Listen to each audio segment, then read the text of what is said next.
আসসালামু আলাইকুম।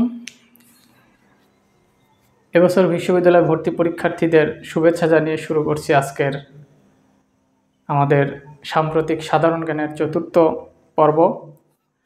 তো আজকে একটা গুরুত্বপূর্ণ ঘটনা ঘটেছে। গুরুত্বপূর্ণ বলাটা ঠিক হবে না, আসলে এটা দুঃখজনকও ঘটনা আমাদের জন্য। আমরা জানি ঢাকা বিশ্ববিদ্যালয় সহ বিভিন্ন বিশ্ববিদ্যালয় ভর্তি পরীক্ষা এবং বিসিএস সহ বিভিন্ন চাকরির পরীক্ষাতে একটি প্রশ্ন বারবার আসে এবং আমরা অনেকেই এই প্রশ্নের সঙ্গে পরিচিত। সেটা হচ্ছে স্বাধীন বাংলা ফুটবল দলের অধিনায়ক কে? উনি আজকে মারা গিয়েছেন।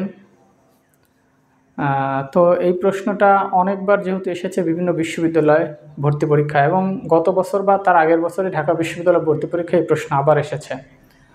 তো যেহেতু আজকে উনি মারা গেলেন, এই জন্য আমাদের এই টপিকটা আরও গুরুত্বপূর্ণ। তো স্বাধীন বাংলা ফুটবল দলের সেই অধিনায়ক জাকারিয়া পিন্টু, শুধু তাই নয়, তিনি পরবর্তীতে বাংলাদেশ স্বাধীন হওয়ার পরও আমাদের যে ফুটবল, সেই ফুটবল জাতীয় দলেরও কিন্তু তিনি অধিনায়ক হন। তো তার সম্পর্কে আমরা বিস্তারিত জানবো।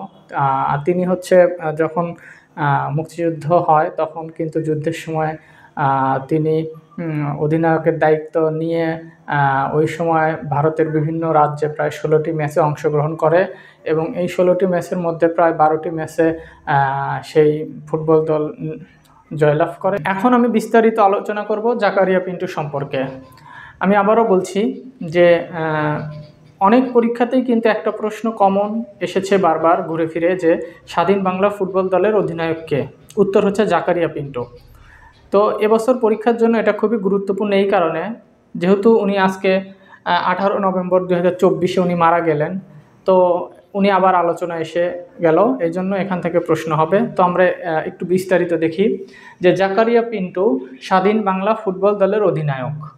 তিনি 1 জানুয়ারি 1943 সালে নওগাঁ জেলায় জন্মগ্রহণ করেন এবং উনি মারা যান হচ্ছে আজকে, অর্থাৎ 18 নভেম্বর 2024। তার মানে এই প্রশ্নটা কিন্তু খুবই গুরুত্বপূর্ণ যে উনি যে 18 নভেম্বর মারা গেলেন, এই তারিখটা আমাদের মনে রাখতে হবে। আর ঘুরে ফিরে ওই একই প্রশ্ন, স্বাধীন বাংলা ফুটবল দলের প্রথম অধিনায়ক কে ছিলেন? জাকারিয়া পিন্টু।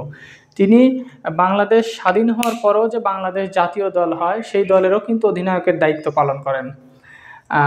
আর তার জন্মের জেলা হচ্ছে নওগাঁ, আর তিনি 1 জানুয়ারি 1943 সালে জন্মগ্রহণ করেন। তো তিনি 81 বছর বয়সে মারা গেলেন। তো এই জাকারিয়া পিন্টু কিন্তু একজন মুক্তিযোদ্ধা। আসলে আমরা মনে করি যে শুধু অস্ত্র হাতে শত্রুদের মোকাবেলা করলেই মুক্তিযোদ্ধা, আসলে কিন্তু তা না। আর জাকারিয়া পিন্টু ছিলেন একজন ফুটবল যোদ্ধা। তিনি ফুটবলের মাধ্যমে মুক্তিযুদ্ধে অংশগ্রহণ করেছেন। তিনি মুক্তিযুদ্ধ চলাকালীন ভারতের বিভিন্ন রাজ্যে প্রায় 16টি আন্তর্জাতিক ম্যাচে অংশগ্রহণ করে এই স্বাধীন বাংলা ফুটবল দল নিয়ে এবং প্রায় 12টি ম্যাচে তারা জয়লাভ করে এবং এই সকল ম্যাচের টিকিট বিক্রির যে অর্থ, সেই অর্থ কিন্তু তৎকালীন প্রবাসী সরকারের হাতে কিন্তু তুলে দেন। তো আজকে আমাদের এটুকুই, অর্থাৎ আমরা এখান থেকে যে প্রশ্নটা আসতে পারে সেই প্রশ্নটা হচ্ছে আবার স্বাধীন বাংলা ফুটবল দলের অধিনায়ককে জাকারিয়া পিন্টু। স্বাধীন বাংলাদেশের প্রথম অধিনায়ককে জাকারিয়া পিন্টু। আবার উনি কত সালে জন্মগ্রহণ করেন, কোন জেলায় জন্মগ্রহণ করেন, বিশেষ করে আজকে মারা গেলেন তার সেই তারিখটা আমাদের মনে রাখতে হবে যে 18 নভেম্বর উনি মারা গেলেন এবং ওনার বয়স হয়েছিল 81 বছর।